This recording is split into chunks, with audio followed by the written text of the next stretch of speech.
सर्वांना जय बाळूमामा भक्तांनो. तर आपण आता बाळूमामाच्या नावाचा गजर करून घेऊया. बोला बोला बाळूमामाच्या नावानं चांग भलं, मेंढी माऊलीच्या नावानं चांग भलं, हलनाथाच्या नावानं चांग भलं, मुळे महाराजांच्या नावानं चांग भलं, आई सत्यवादेवी मातेच्या नावानं चांग भलं, मुळे महाराजांच्या नावानं चांग भलं, मेंढी माऊलीच्या नावानं चांग भलं, भीमा कुत्र्याच्या नावानं चांग भलं, बोला बोला बाळूमामाच्या नावानं चांग भलं. चला तर भक्तांनो, आपण आज बाळूमामाचा आणखी एक चमत्कार झालेला पाहणार आहे. एक धुळे जिल्ह्यातील एक छोटंसं गाव होतं. त्या गावात बाळूमामाची पालखी गेली होती. त्या गावात पालखी गेल्यानंतर मेंढी माऊलीला लोक खूप गर्दीने पाहायला येत असत, दर्शन घ्यायला येत असत. लोक त्यांना चारायला नेतात तुमचे आमचे गोरगरीब सेवेकरी त्यांना चारायला घेऊन जात असंच एक नाही दोन नाही, अशीच त्या गावात मुक्काम झाले. आणि एक दिवस त्या गावातून मेंढी माऊली जात असताना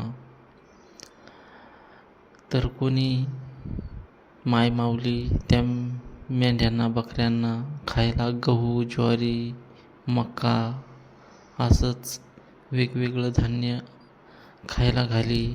मग त्या बकऱ्या आपल्या कोणाच्या घरात घुसत तर कोणाच्या चुलीपाशी जात, कोणाच्या भाकरी खात, असा प्रकार चालू होता. ती मेंढी माऊली म्हणजे देवाची मेंढी माऊली असल्यामुळे ती लोकांजवळ जात असे. त्यांच्यापाशी काही असलं तर लोक त्यांना खाऊ घालत असे. असा प्रकार चालू होता. गावातून जात असताना गल्लीबोळ्यातून लोक त्यांची मेंढी माऊलीचे दर्शन घेत, कोणी खायला घालत, कोणी लहान मुलांना दर्शन घ्यायला मेंढी माऊलीला थांबवत असत. असाच प्रकार चालू असताना त्या गावातून एका महिलेचे मनामध्ये काय आलं काय माहीत, एक खांड समोर गेलं, दुसरं खांड समोर गेलं आणि एक खांडातील छोटंसं पिल्लू एका महिलेच्या घरात गेलं. काही खायला भेटेल का ह्या आशेनं ते घरात गेलं आणि त्या महिलेनं ते पिल्लू तसंच धरून ठेवलं. ते पिल्लू बाळूमामाचं तसंच धरून ठेवलं आणि ते आरडाया लागलं. ते आरडत ओरडत असताना त्या महिलेने त्या बारीक पिल्ल्याला डाल्याखाली कोंडून टाकलं. कोंडून टाकल्यानंतर त्या कोकराचा, त्या पिल्ल्याचा आवाज बाहेर जास्त येत नव्हता आणि तिने घर लावलं. घर आणि डाल्यात त्याला कोंडून ठेवलं आणि बाहेर जाऊन बघते तर सर्व सेवेकरी मंडळी लांब गेलेली होती. ते खांड घेऊन, बाळूमामांच्या बकऱ्या घेऊन ती रानात गेली होती. तेव्हा तिच्या मनात आलं की आपण याला काहीतरी आपण सांभाळू का काय करू. तिच्या मनात काय होतं ते तिलाच माहीत. पण तिने ते चोरलं होतं. ते चोरलं असताना तिने थोडा वेळ इकडे तिकडे निरीक्षण करून बघितलं. तिच्या मनात भीती होती की कोणीतरी सेवेकरी येईल का काय. त्यामुळे तिने थोडा वेळ दार लावूनच ठेवलं होतं.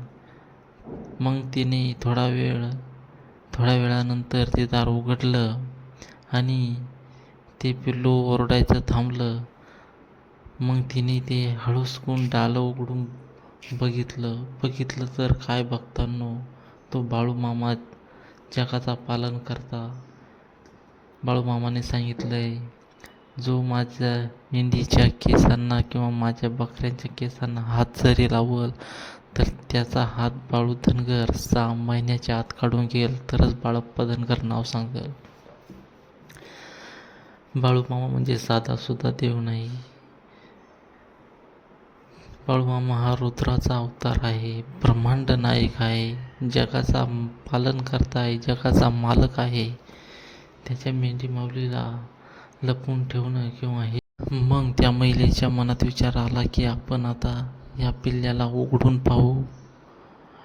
तिनं ती डाल उघडण्याचा प्रयत्न करतात त्या ढाल्यामध्ये तिला मेंढीचं पिल्लू किंवा ते कोकरू न दिसता एक भला मोठा 5 फणांचा भुजंग असा साप तिला दिसला. ती घाबरली आकस्मित झाली की बाबा हे काय, मी तर मेंढीचं पिल्लू ठेवलं आणि याच्यात तर साप निघालाय. ती आरडाओरडायला लागली, तिला घाम फुटला, ती चावरबावर झाली. ते बघून 1-2 ठिकाणी पडली आणि धावतच बाहेर गेली. बाहेर गेल्यानंतर तिने इकडे तिकडे बघितलं. बाहेर काही माणसं वट्यावरती बाहेर बसलेले गप्पा मारत होते. तिच्या मनात विचार आला की आपण या लोकांना सांगू की बाबा डाल्याखाली मोठा साप आहे. मग तिने त्या गावातील काही मंडळींना बोलावलं आणि सांगितलं की बाबांनो, इकडे या, माझ्या घरात भला मोठा नाग आहे, साप आहे. ते काठ्या घेऊन तसेच धावत आले. आपल्याकडं कसं साप निघाला की लोक कसं त्याला मारण्यासाठी काठ्या घेऊन येतात, त्याच प्रकारे काही लोक काठ्या घेऊन त्या सापाला मारू असं त्यांच्या मनात आलं आणि ते काठ्या घेऊन काही 2-3 व्यक्ती घरात आले आणि ते डाला उघडण्याचा प्रयत्न केला. ते एका पुरुषाने डाल हळूचकून ते काठीने वर करण्याचा प्रयत्न केला, तर त्याला त्या डाल्याखाली मेंढीचं पिल्लू दिसत होतं. त्या माणसांना मेंढीचं पिल्लू दिसत होतं आणि त्या महिलेला भुजंग असा साप, 5 फण्यांचा साप दिसत होता.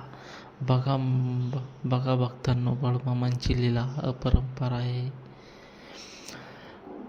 मग ती घाबरली, ती ओरडू लागली की बाबा हा तर साप आहे, तुम्हाला मेंढीचं पिल्लू कसं दिसत आहे, ती महिला म्हणत होती.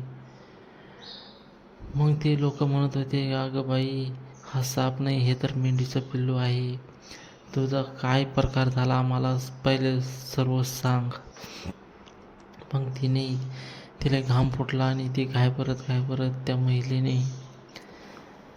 महिलेने तो प्रकार तिला सांगितला की बाबांनो, मेंढी माऊलीच्या बकऱ्या मेंढ्या जात असताना मी एक मेंढीचं पिल्लू धरून ठेवल्यानंतर मला वाटलं की आपण त्याला सांभाळू, असं करू तसं करू. तिने काय तिच्या मनात असेल ते सांगितलं. पण हा वेगळा चमत्कार झाला. त्या माणसांनी सांगितलं की अगं बाई, हे देवाची मेंढी आहे, बाळूमामाची मेंढी आहे, ईश्वर पांडुरंगाची मेंढी आहे, हिचा मालक कोणी नाही. जसं मेंढीचं पिल्लू घेतलं तसं त्या कळपात नेऊन सोड आणि तिथं बाळूमामांच्या समोर झोक, तिथं नाक रगड आणि माफी माग, तरच तुला देव माफी देईल, अन्यथा देणार नाही. मग तिने ते मेंढीचं पिल्लू घेतलं आणि कळपात जाऊन तिथं कारभाऱ्यासमोर माफी मागितली, नाक रगडलं, बाळूमामासमोर नाक घासलं आणि ते मेंढीचं पिल्लू त्या कळपामध्ये सोडून दिलं. बघा भक्तांनो, देव हा साधा सुद्धा नाही.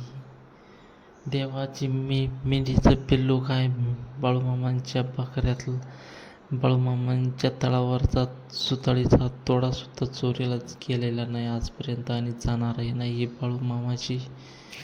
बाळूमामाची सांगितल्याप्रमाणे कोणी हे बिडी बंडल, बाळूमामा म्हणतात हे उघड्यावर पडलेलं माझं बिडी बंडल आहे. या बिडी बंडलातला एक बी सुटका जर कोणा वडण्याचा प्रयत्न केला तर बाळू धनगर त्याचा 6 महिन्यात हात किंवा पाय काढल्याशिवाय राहणार नाही. जसं सांगितलं तसं घडत चाललेलं आहे. मायबापा, बाळूमामा म्हणजे रुद्राचा अवतार आहे.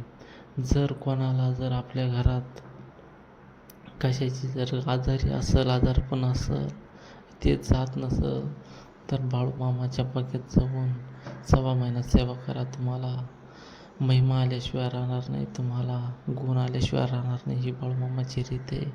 बाळूमामा सांगतात, अरे जो माझ्या मेंढी माऊलीची 6 महिन्यात सेवा करेल ना, तर बाळूमामा त्याच्या घरी सर्प होऊन पाणी भरल. बाळूमामाने सांगितल्याप्रमाणे आज पण गरीब दुबळे बाळूमामा आंधळ्याला डोळे देतो, मुक्याला वाचा देतो, असा हा बाळूमामा आहे. असेच नवीन नवीन व्हिडिओ असेच तुम्हाला ऐकण्यासाठी बघण्यासाठी चॅनलला सबस्क्राईब करा, लाईक करा, शेअर करा. बाळूमामाची अधिक माहितीसाठी असाच सपोर्ट करा. बोला बोला बाळूमामाच्या नावानं चांगलं, मेंढी माऊलीच्या नावानं चांगलं, हलसिद्धनाथाच्या नावानं चांगलं, आई सत्यवती मातेच्या नावानं चांगलं, बोला बोला बाळूमामाच्या नावानं चांगलं.